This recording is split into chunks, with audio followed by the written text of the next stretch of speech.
అందరికీ నమస్కారం. ఈ వీడియోలో శ్రీలలితోపాఖ్యానంలోని యుద్ధ ప్రారంభం అనే అంశం గురించి తెలుసుకుందాం. శ్రీ మహాగణాధిపతియే నమః. శ్రీ గురుదేవ దత్తాయ నమః. ఓం నమః. శ్రీచక్రరాజనిలయాం శ్రీమత్ త్రిపుర సుందరి శ్రీ శివ సత్యైక్య రూపిణి శ్రీ లలితాంబిక శ్రీ లలితాదేవికి సమర్పణ చేయుచు అవాచీనే పురద్వారే దశాక్షౌహిణీ సంయుతం నామ్నా తాళభుజం దైత్యం రక్షణార్థమకల్పయత్. దక్షిణ ద్వారం వద్ద తాళభుజుడు ఉన్నాడు. వాడికి 10 అక్షౌహిణీల సైన్యం. ప్రతి చీనే పురద్వారే పడమర ద్వారం వద్ద తాళగ్రీవుడు అంటే వాడి మెడే తాళవృక్షం అంత ఉంది. ఉత్తరేతు పురద్వారే తాళకేతుకం. ఉత్తర ద్వారం దగ్గర తాళకేతువు అనే రాక్షసుడు ఉన్నాడు. ఇలా పురద్వారాల వద్ద రాక్షసులు సిద్ధంగా ఉన్నారు. దుర్మధుడు రాక్షస సేనలతో యుద్ధానికి బయలుదేరాడు. శక్తి సేనలు అసుర సేనల్ని ఎదుర్కోబోతున్నాయి. కుటిలాక్షశ్చమూ భర్త దుర్మదం నామ దానవం దశాక్షౌహిణికా యుక్తం ప్రాహిణోల్లలితాం ప్రతి. కుటిలాక్షుడు దుర్మధుడనే రాక్షసుని 10 అక్షౌహిణీల సేనలనిచ్చి పంపించాడు. ఆ సేనలు భయంకరమైన వాహనాలను అధిరోహించి అస్త్రశస్త్రాలను ధరించి శక్తి సేనలపై విజృంభించారు. దుర్మధుణ్ణి పంపించాననే వార్తను కుటిలాక్షుడు బండాసునకు తెలియచేశాడు. సంపత్కరి దుర్మధుల యుద్ధం. దేవ తదాజ్ఞాయ దత్తం సైన్యేర్నగర రక్షణం దుర్మదః ప్రేషితః పూర్వం త్వాం దుష్టాం లలితాం ప్రతి. ఆ లలితని ఎదుర్కోవడానికి దుర్మధుని పంపించాను. పురరక్షణ చేశాను. ముందు ఆలోచనగా రక్షణ చేశానే కాని ఇంత అవసరం లేదు. ఆమెను సులభంగానే మన కింకరలే తీసుకొచ్చి మనకి అప్పగిస్తారనే అహంకారంతో కుటిలాక్షుడు మాట్లాడాడు. ఇలా ఉండగా దుర్మధుడు శక్తిసేనలోకి ప్రవేశించాడు. దోదూయమానే రసిభీర్నిపేతు శక్తి సైనికే తాశ్చ శక్తి ఉద్దండ స్ఫురితాట్ట హసస్వనైః. అసుర సేనలు రాగానే శక్తి సేనలు చాలా ఉత్సాహంతో ప్రకాశవంతమైన శస్త్రాస్త్రాలను స్వీకరించి అసుర సేనలను అల్లాడిస్తున్నాయి. తమాపదంతమాలోక్య దృప్త అక్షౌహిణి సంవృతం సంపత్కరీ త్వతిక్రోధ దవిదుద్రావసంగరే. దుర్మధుడు తన రాక్షస సేనల్ని శక్తి సేనల చేత నిర్వీర్యమవటం గమనించి అతడే ముందుకొచ్చి శక్తి సేనలన్నింటినీ కూడా అల్లకల్లోలపరుస్తూ తన ప్రతాపాన్ని చూపించడం మొదలుపెట్టాడు. ఆ దృశ్యాన్ని చూచిన సంపత్కరీదేవి ముందుకొచ్చింది. అమ్మవారి గజబలానికి అధినాయకురాలైన తల్లి.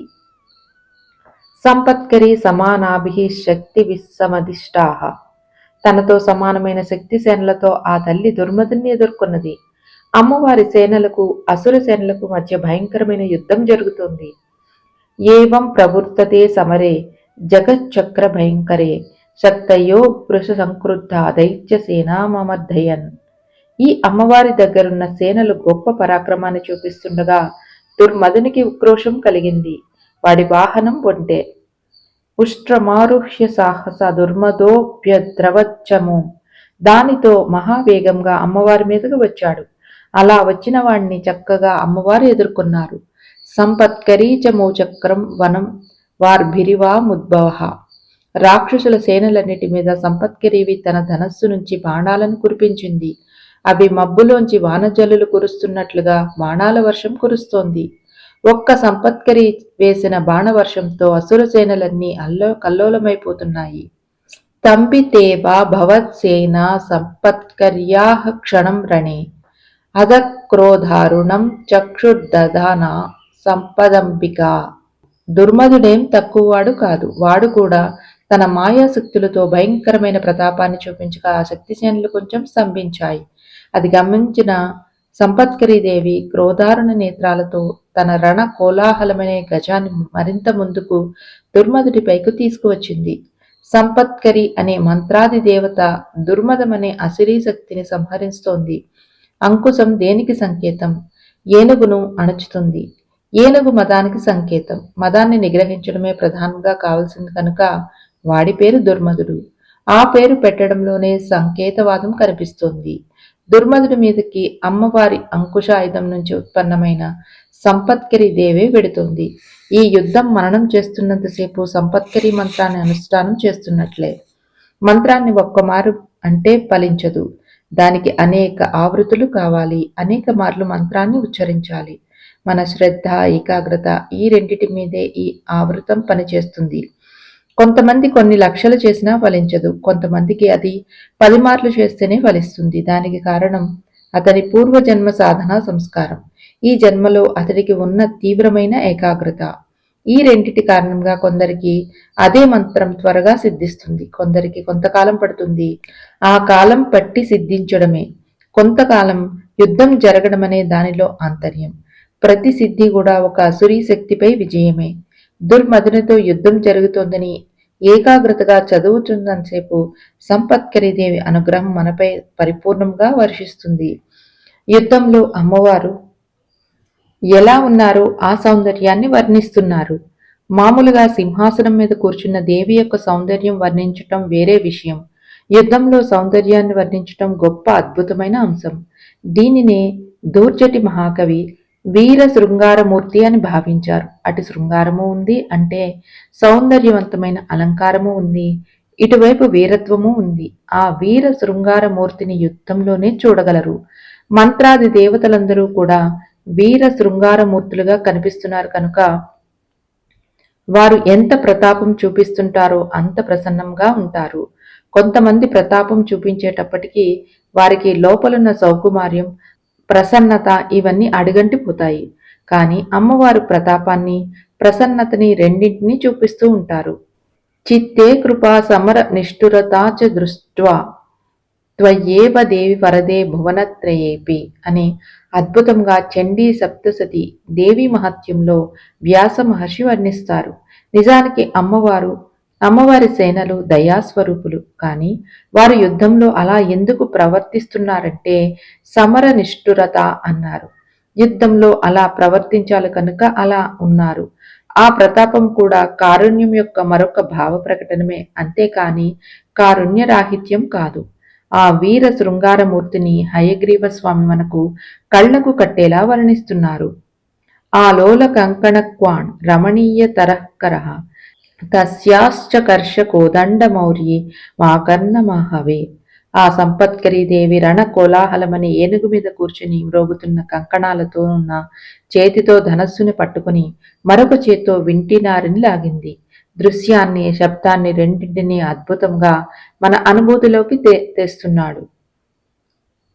లఘు హస్తతయా తస్యా నాకృష్టం నచమోక్షణం.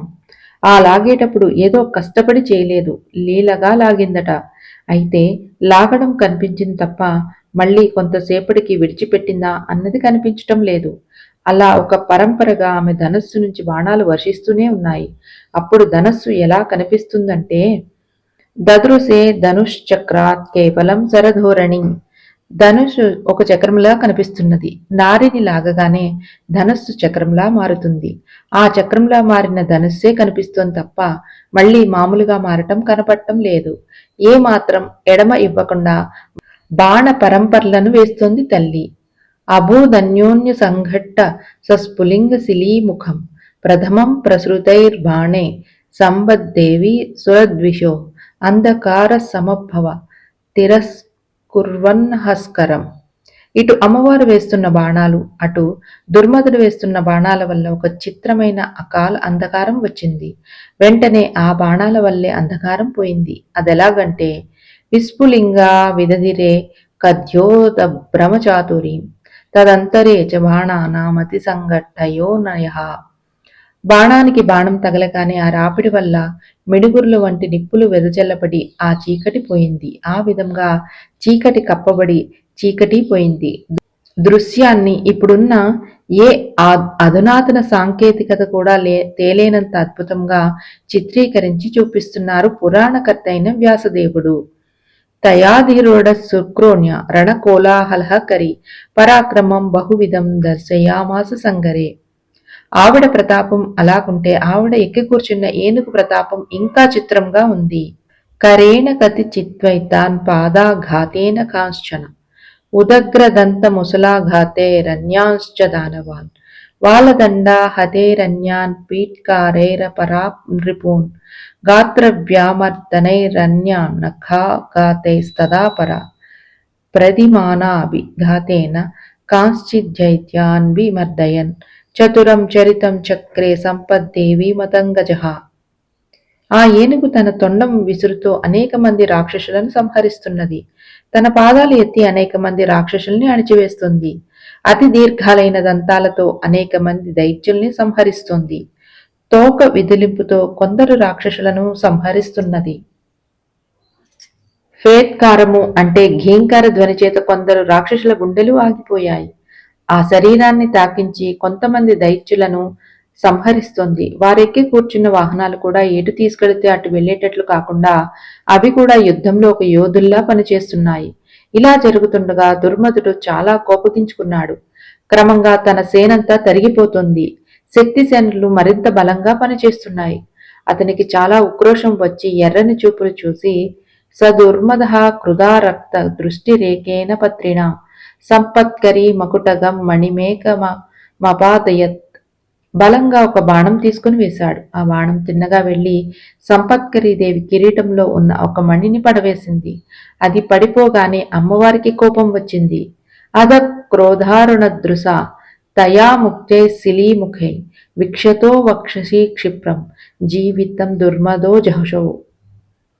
వెంటనే ఆ తల్లి తన ధనస్సు నుంచి అపూర్వమైన బాణాలు ఆ రాక్షసుడి వక్షస్థలానికి తగిలేలా ప్రయోగించింది.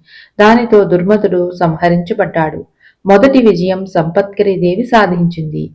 సంపత్కరి సమారూఢ సింధూర వ్రజసేవిత. సంపత్కరీదేవి విజయాన్ని సాధించగానే తతః కిలికిలారావం కృత్వా శక్తి చమూపరైః తత్సైనికచరాస్తంసే నిహతా దానవోత్తమాః. శక్తి సేనలు ఉత్సాహంతో కిలకిల రావాలు చేశారు. ఇక చచ్చి మిగిలిన అసుర సేనలు తిన్నగా వెళ్లి ఈ విషయమంతా బండాసునితో చెప్పారు. దుర్మధుడి దాకా అవసరం లేదు. ఏ పరిచారికుడో వెళ్లి ఏకంగా లలితాదేవినే తీసుకొచ్చేస్తాడనుకుంటే ఆవిడ చేతిలో దుర్మధుడే మరణించాడే అని కుటిలాక్షుడు ఆశ్చర్యపోయాడు. కథం సా దుష్టవనిత దుర్మదం బలశాలినం నిపాతితవతి యుద్ధే కష్ట ఏవ విధేయ క్రమః. ఆ దుష్టవనిత దుర్మధుణ్ణి ఎలా చంపేసింది? రాక్షసుల దృష్టిలో దేవతలు దుష్టవనితలే. దుర్మధుడు ఇదివరకు దేవతలతో నాగులతో యుద్ధం చేశాడు. వారెవరూ దుర్మధుని దగ్గర నిలవలేకపోయారు. అలాంటి దుర్మధుణ్ణి కేవలం గజబలానికి మాత్రమే అధిపతి అయిన ఒక ఆవిడ చంపేసిందా? ఇది శ్రీలలితోపాఖ్యానంలోని సంపత్కరి దుర్మధుల యుద్ధం అనే అంశం సంపూర్ణము. శ్రీమాత్రే నమః.